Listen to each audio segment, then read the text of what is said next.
Hello, Apple.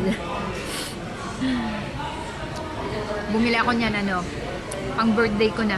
Christmas and birthday gift para sa sarili ko.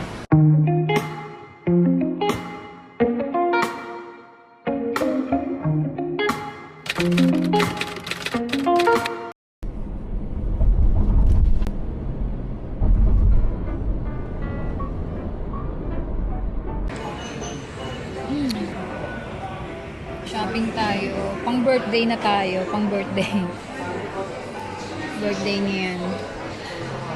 Andito ako ngayon sa Bapiano. Magla-lunch.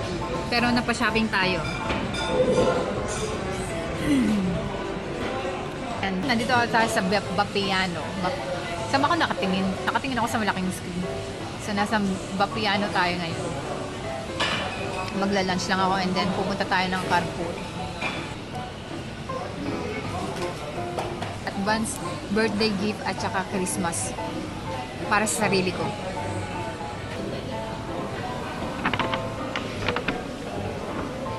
MacBook Air.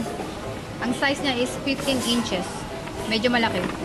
Gusto ko kasi pagka manood ako ng mga Netflix. Ano siya? Tawag dito. Gusto ko medyo malaki ang screen ko. Ayoko na maliit kasi malabo na yung mata ko eh. Kailangan big screen. Big screen tayo.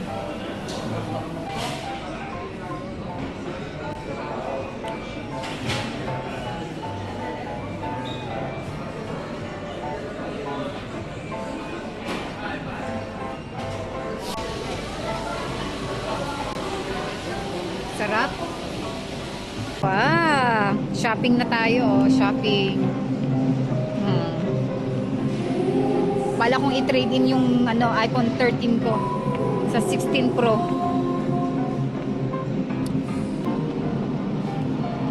Yan ang Apple.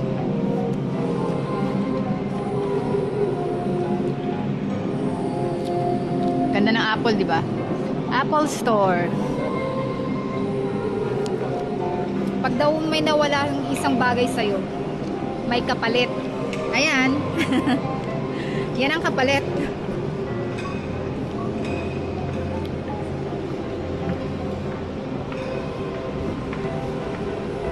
Restaurant pa sa baba.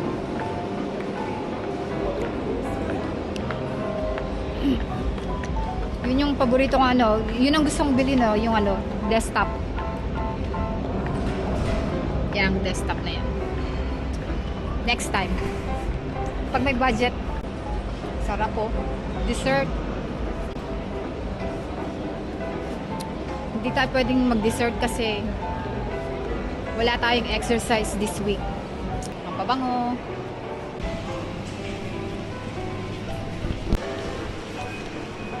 Ayan, tapos na tayong mamili dito sa Carrefour.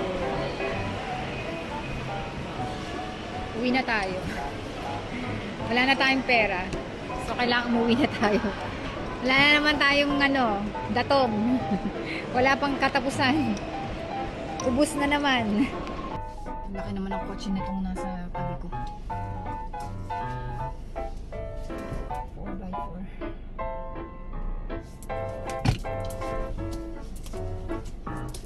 Pagka tayo nagbabloging, hindi tayo pwedeng hindi tayo pwedeng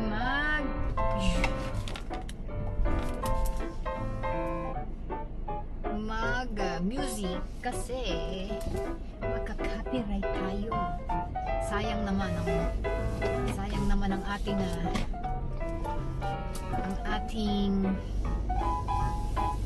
binablog dito kung tayo ay may copyright, diba?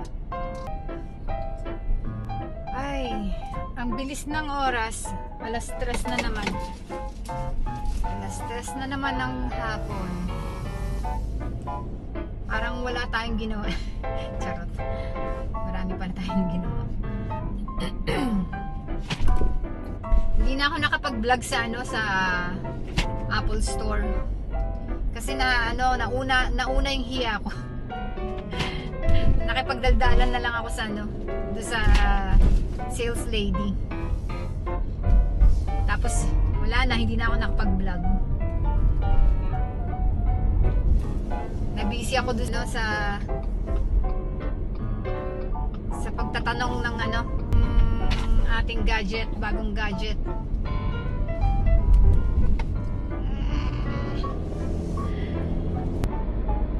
Ito yung maliit na kalsada na dinadaanan natin pag madilim.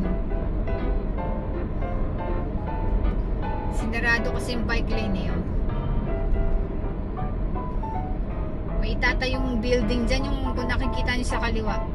Itatayuan niya ng mga ano, apartment.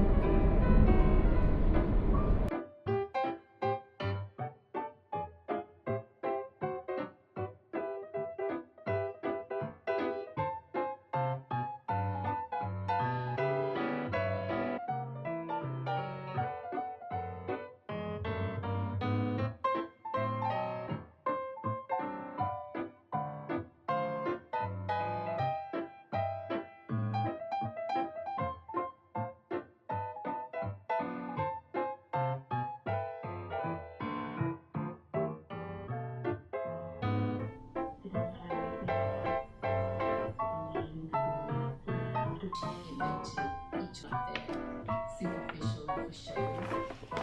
So, and the stage of the person is good enough.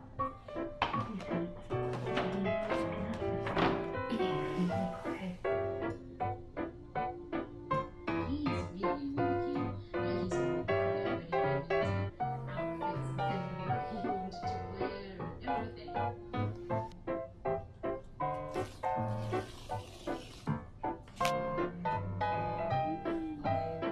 Rashmi also starts talking to Bobby.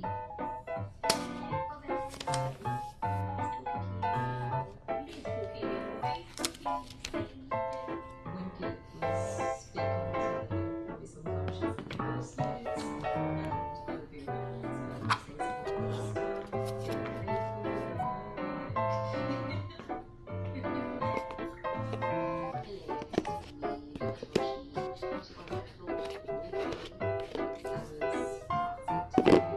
say